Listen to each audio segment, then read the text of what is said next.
Assalamualaikum warahmatullahi wabarakatuh. Sampurasun, nepangkeun nami abdi Serin Pebi Padilla, abdi kawi ti kelas 11 IPS 4 SMA Negeri Hiji Majalaya. Ngadegna abdi di ieu waktos teh bade nyanggakeun biantara anu jajarna kabersihan. Langkung ti payun hayu urang panjatkeun puji sinareng syukur ka Gusti Allah Subhanahu wa taala. Anu mana atos masihan hidayah sareng inayahna ka urang sadaya. Janten urang sadaya teh tiasa silaturahmi dina waktos ayeuna. Mugia urang sadaya dina kaayaan sehat walafiat. Amin ya robbal alamin.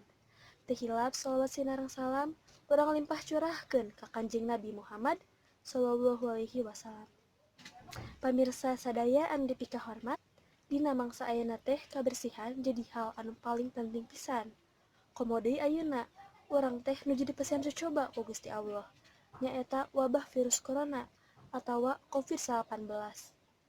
Ieu virus teh nyebarna babari pisan. Ku kituna urang kudu bisa ngajaga kesehatan, jeung aya babaraha hal anu kudu ku urang sadaya perhatikeun. Nyaeta kumaha ngajaga diri dina pola hirup nu sehat jeung mangpaat kesehatan. Anu mana urang sadaya teh kedah atawa wajib ngajaga awak nyalira sareng lingkungan sakitar urang. Yen urang sadaya teh tiasa ngajaga kesehatan sareng dijauhkeun tina sagala rupi panyakit nu aya. Kumargi kitu urang sadaya teh kedah ningkatkeun cara pola hirup nu sehat kanggo kahirupan urang sakalian kapayuna di kawitan ti ayeuna. Siga anu pare diterangkeun dina salah sahiji hadis. Anu dalilna an-nadofatu minal iman. Anu hartosna kabersihan teh sabagian dari iman. Nu matak kudu dijaga ku urang-urang. Pamirsa sadaya, sebagai umat muslim anu taat, anu gaduh keimanan, tangtu urang sadaya teh kudu bersih atawa suci tina sagala kokotor atawa najis nu nyebabkeun urang sadaya jadi teu suci.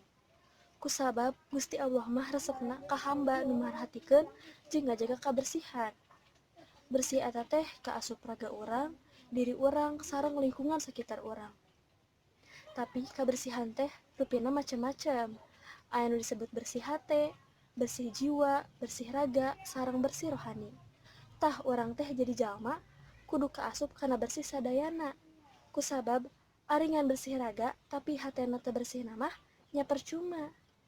Matak timulai ayeuna, hayu urang sami-sami ngabersihan diri tina sagala rupina. Sareng tong hilap ningkatkeun cara pola hirup nu sehat supaya urang sadaya teh dipika resep ku Gusti Allah sareng dijauhkeun tina sagala rupi panyakit, khususna virus corona. Pamirsa sadaya, rupina sakitu nu kapihatur, mugia urang sadaya teh selalu tina lindungan Allah Subhanahu wa taala sareng dijauhkeun tina ieu virus.